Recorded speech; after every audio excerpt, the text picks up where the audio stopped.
Charles Rawlings, who is the author of It Really Is That Complicated. It is. And it can be. I totally agree. Take us for an example. Wow. So we have our own banter going on through our show. We would like to welcome you to the Ingram and Atia show. Please tell us a little bit about yourself. Well, thank you guys. I appreciate you having me on the show. And as you've already said, it really is that complicated. As for me, I went to college at Duke University in the States, got a medical degree, and then went and did a neurosurgery residency and then practiced neurosurgery for about 15 years. Then decided to do something intellectually stimulating and went back to law school. And what I do now is primarily, I do some medicine, but I also do primarily medical malpractice work for injured patients. I'm also a passionate underwater photographer and diver and write books. Wow. Well, you have to come to Grenada because Absolutely. there is this underwater sculpture park that will be phenomenal for you to have the opportunity to film. It is beautiful. So if you go online in your spare time and you look for the Grenada Underwater Sculpture Park, you'll see it. It's actually phenomenal. And if you do underwater photography, that's definitely something that you would really appreciate. Absolutely. Absolutely. In fact, I was down to Union Island a couple of years ago doing photography. Okay, wow. So what took you there? There are some species of shells that are found nowhere else in the world. And so I was down there photographing the living shells. They're off of Union Island. Wow. Now, so I want to get right into your book because you go to school, you become this medical doctor in neurosurgery, and then you go to law school, and then you help to sue people like yourself for messing up patients. And then you turn around and write a book about marriage. It really is that complicated. So tell us a little bit about this book. I love the way you put it that I went to law school and now I sue people like myself. Okay, well, correct me. No, that's absolutely correct. I just never heard you quite put like that. I like that. Yeah, and what was happening was after my divorce, I decided to go back and start dating and had some very interesting experiences. I don't know that they were unique, but they were certainly interesting. And I was relaying these to my friends, both male and female. And I'm like, this is totally different. All of these people are definitely different than what you're expecting. And you hear a lot of complaints and worries and problems. And I was talking to the folks, and they're like, well, instead of telling us, write a book. Talk about your experience. You're an evolved, mature male. People need to hear about this. And so it was written more as a foil to that book that was written a couple of years ago, He Really Isn't That Into Me. And so this is more of, it's not a 20-something, it's more of a relationship book looked at from a male who's evolved, who's mature, and who sort of gives some insights. I want to ask a question, Dr. Rawlings. When going to write your book, what inspired you to actually write the book? And when I mean inspired, in more the point that who inspired you to write the book? There's always one experience that says, you know what, I've had enough, I'm going to put this into a book. That's really interesting because I think probably what most inspired me was not necessarily a specific person in my dating field, but I was sitting at dinner one night with some friends and was listening to a conversation of three women next to me. And they were discussing, one was married, I think, one had a steady boyfriend, and then one was just dating. And they were discussing their various experiences with a husband, a boyfriend, and then dating. And I'm like, wow, guys, let me explain what it's really like from the male standpoint. Not what you're thinking about, but let me tell you how I see it from a male standpoint. I tell you what, Dr. Rawlings, it's very interesting because I have read the majority of your book, and for those of you out there who is not familiar with Dr. Rawlings' book, it really is that complicated. You definitely have to get his book. I have to say, being a marriage strategist and one who does relationship coaching, and my husband does mentoring, normally it would be a book that I would be, but I laughed through the entire part of the book that I have been able to read thus far. And to be honest, I could not put the book down. And so, just the way you formulated your words, and you talked about your friend who was some may refer to her as a female escort, a call girl, whatever you want to call it, but just the way your characters really had me as a woman look at it truly from another perspective. And when I was reading it, I kept running to my husband. I said, you know what? You're going to love this book. You are really going to love this book because this is your mindset. And so I want you to talk about, for one, the call girl person in here, or the female escort, and just give us a little bit of feedback from her perspective if you can, and then we can kind of get more into your book as a whole. Well, I was with her for over a year. She was never an escort when she was with me. We had some very interesting experiences and unique experiences together, I would say. And then towards the end, and like I mentioned in the book, I got this phone call from some guy who had, quote, stolen her phone. And I realized that we were no longer exclusive. And that's the way it sort of went downhill. It was like 4 in the morning and he was calling me. And I'm like, who are you? And he's like, well, who are you? I'm like, we have to, there's something going on here. Wow. And that's the beginning of the end. Wow. Now, you, in chapter 3 of your book, one of the things you says is all women want what they cannot have. Now, I have to be honest that when I read that part, it's like, that's not true. That is not true. I want what I can have. I know what I want. I know when I want it.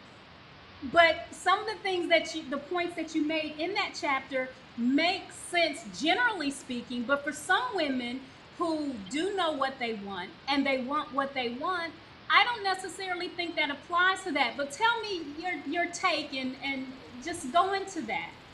Okay, well, your husband would agree with you. Ingram would definitely agree with you. So, I mean, you notice I'm very quiet in a lot of things.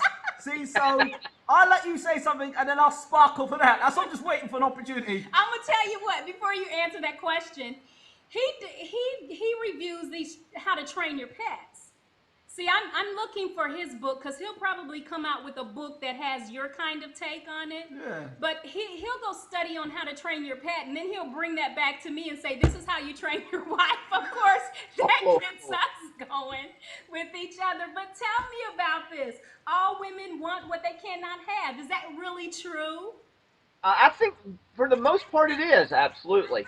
And it's I would probably agree with you that if a woman or a guy or a person knows what they want, what they truly want, then that's not probably applicable. I think the majority of people don't know what they want. They try and fool themselves.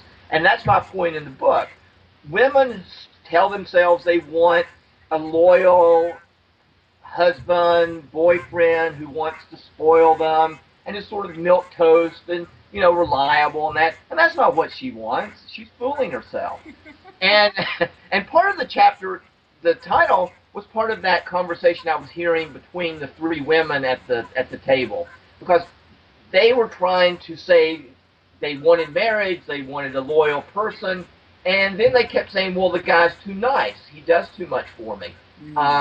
He doesn't have boundaries. He's just too into me.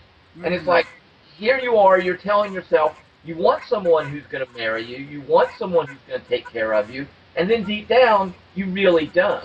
I would love to jump in there when you say that. There's a lot of women out there that say they want all these things, but would you agree or disagree with me here that their character doesn't match up with what they want.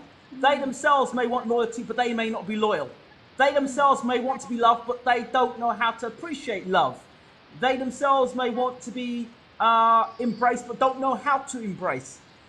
I think that's something that a lot of women and men do. They say they want something, but when they're given the opportunity, they don't know how to deal with it because either they've not been trained or they're not aware of their own either limitations or flaws, and some are just completely delusional and think that they do love and think they do care and think they are loving when they're not. Everyone's term that they're not. I would absolutely, totally, 100% agree with you. And the way you broke it down was really good. I mean, there is a scale over there. There are some women who are totally delusional, who have no idea what they want, think they are, and they're just delusional that that's what they want. And then the other ones are, like you said, they've got too much baggage, they've got too many flaws, they don't know how to do it, or they've never learned how to do it, but they think that's what they want. And you're absolutely correct. I mean, and it basically boils down to the fact that they don't necessarily know what they want, or they don't know themselves either. I'll tell you, there's another thing as well. You got me started there. There's another thing that happens as well between women. I hear a lot. Oh, well, in Jane's relationship, her husband, her boyfriend doesn't treat her like that, but Jane's not you. Jane's not you. Jane's committed to her husband. You know, Sally's committed to her husband or her partner. You're not. You're out with Tom, Dick, and Harry every night. So, you know, but you're comparing. You're not faithful. You're not trustworthy. You're not loving. But she's all those things. She's in a relationship, committed, been there 20 years. You are having a different relationship every single day, and then you get into a relationship with somebody who wants to actually be committed with you, but yet you're not appreciating what it takes to be committed. It drives you nuts. Absolutely. And the thing that you just pointed out that's major is you can't compare relationships. You can't compare. Correct. You have no idea the dysfunction, the flaws, the agreements that this one couple may have that you have no ideas going on. Absolutely. You know, that's a very, very good point, Dr. Rawlings, and that's one of the things that I share during coaching and the mentoring process is you cannot compare the relationships. But also on top of that, being in a committed relationship, there are responsibilities and obligations.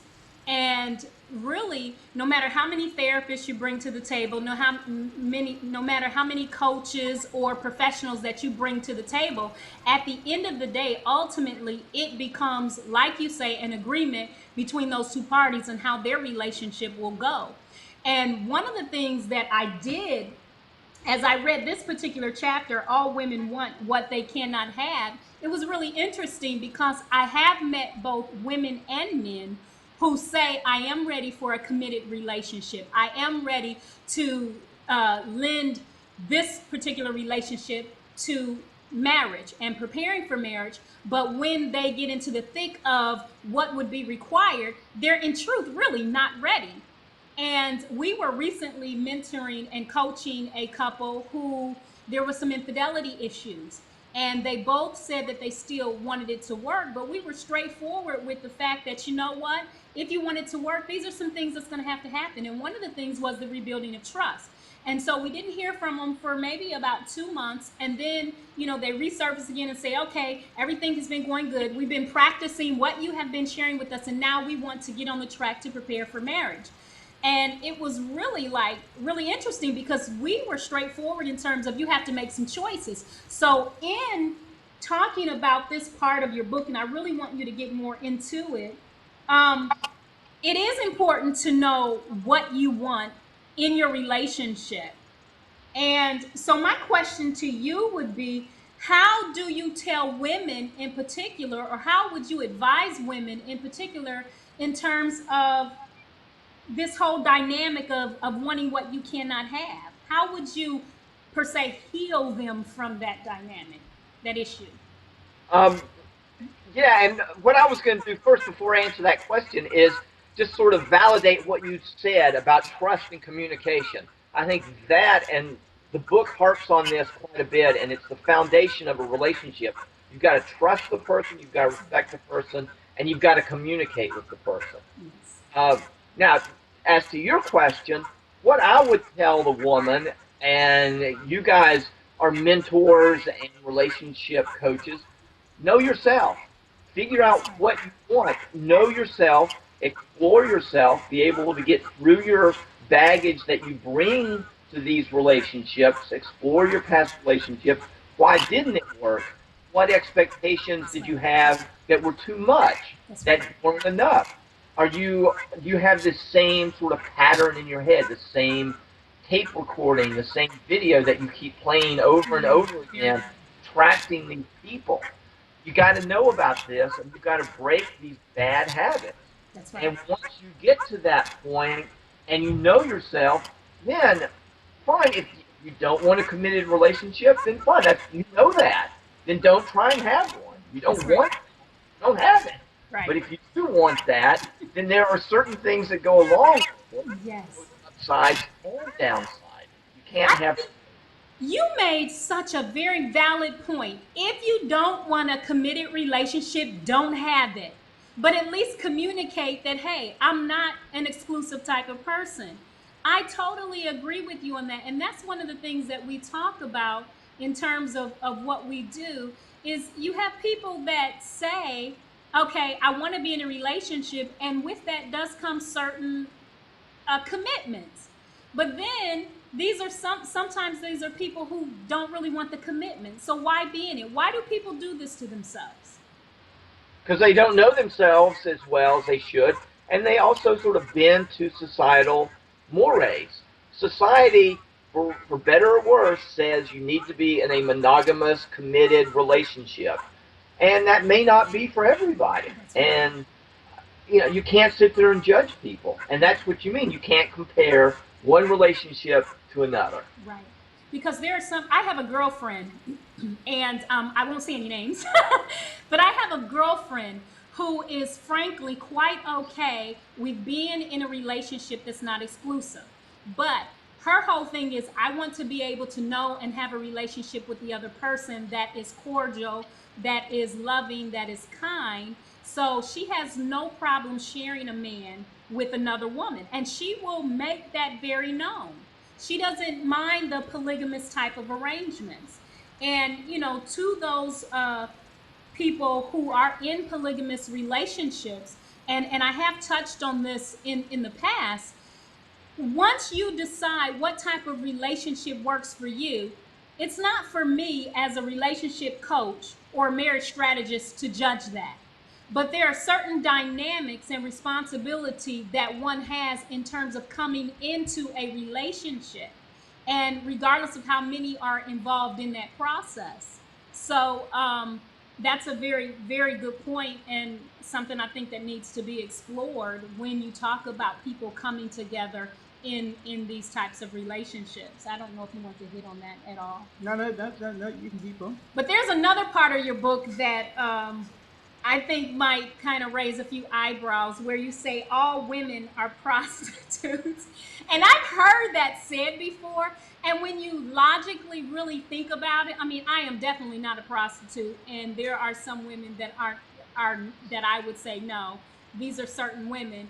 But the way you I'm gonna come in and jump in the here. way you outline that I'm gonna jump in here. I'm gonna go jump in here. ahead, go ahead, because Right. I know you, because you said that before. Right now, okay, I'm gonna make a statement that may get me in trouble here. Every woman has a price. I don't care who they are. Every woman has a price, and if you hit that price, you get that woman. Get the woman, absolutely. Right?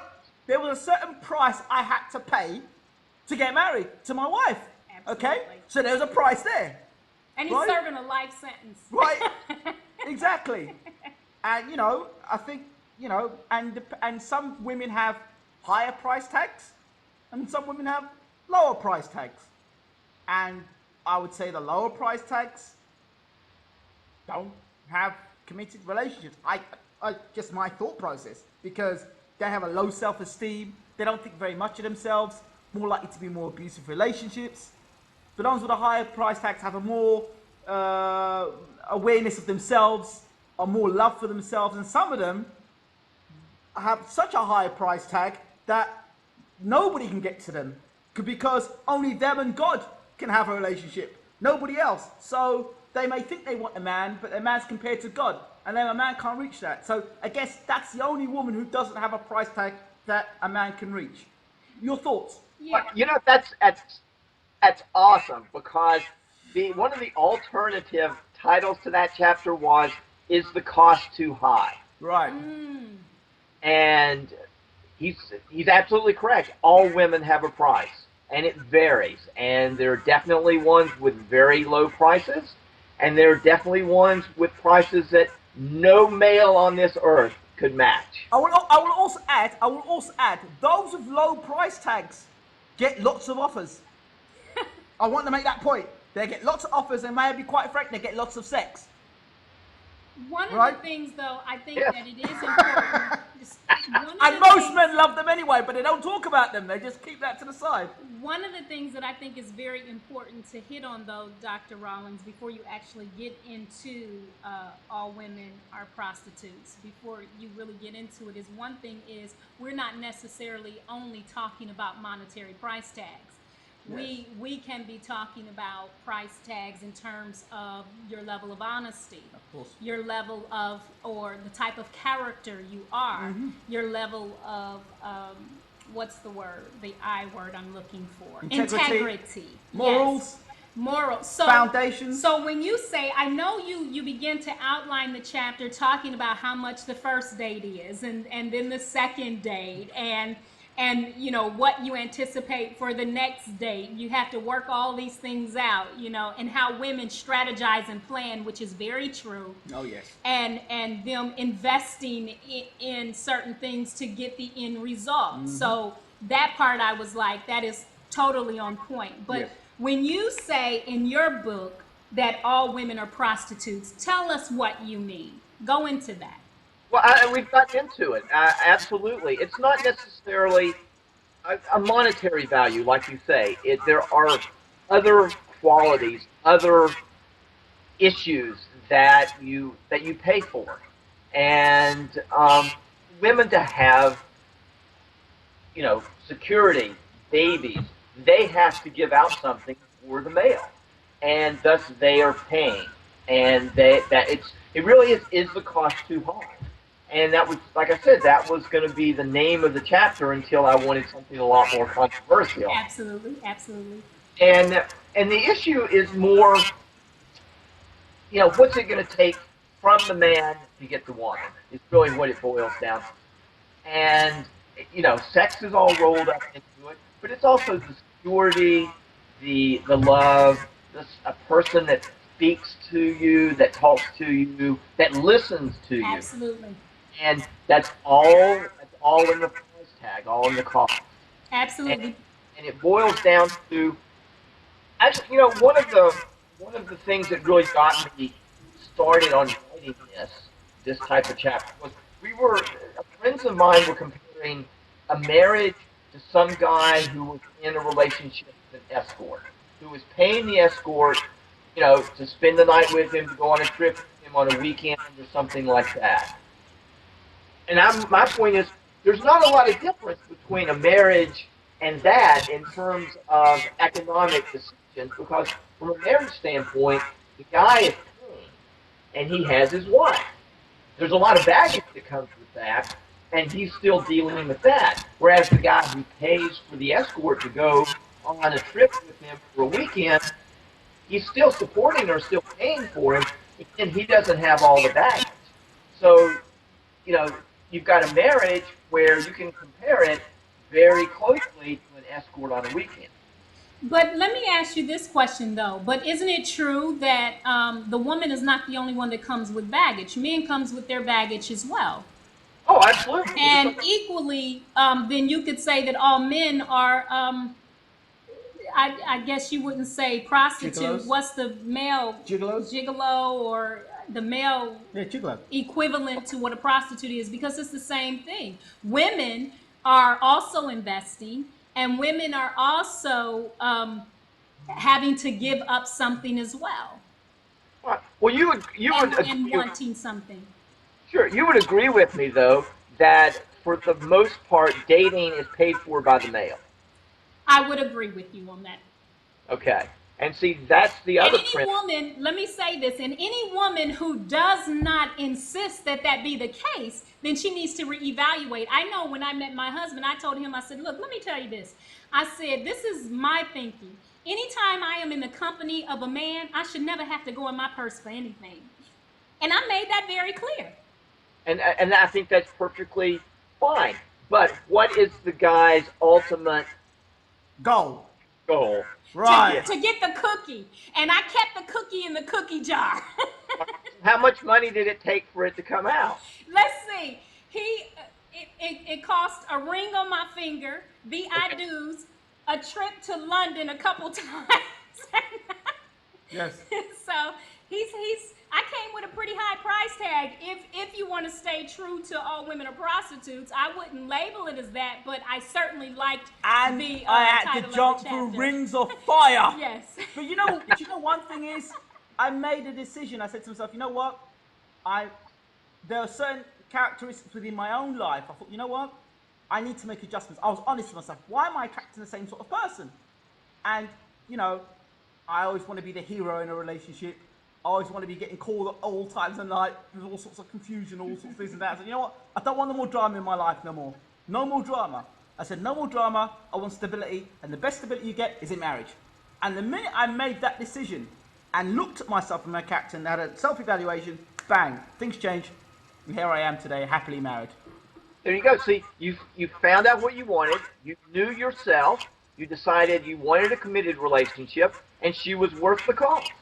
Absolutely. Yeah, exactly. You were prepared. I was prepared to jump through the hoops and jump through hoops that I probably would not have jumped through beforehand in my previous mindset, because my price tag had gone up, almost like a vibration. It had gone up, and because the price tag went up, I was able then to now punch, as some men say, above my weight and get the wife that I have now. Oh, mate, you're punching above your weight.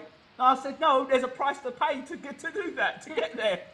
But you know? I truly am a woman who knows exactly what I want, and I have no bones about talking about that. But we want to hear more from you. We want to hear more about, it really is that complicated? I mean, I think it is, but then at the same time, sometimes I think it's very simple. But what makes it so complicated?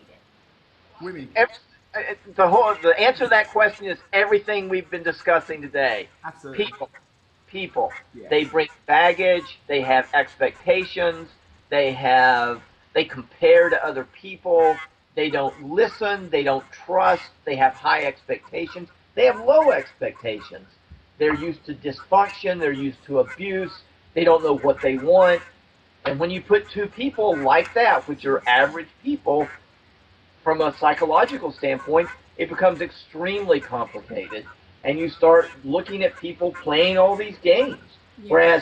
And when you talk about, isn't it really just this simple? It would be if you could get both people down, sit them down, they each know themselves, they've gone through all the other problems, they trust each other, and they communicate.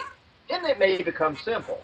In a nutshell, how can people simplify this, in addition to what you just said? Very first step is getting to know yourself.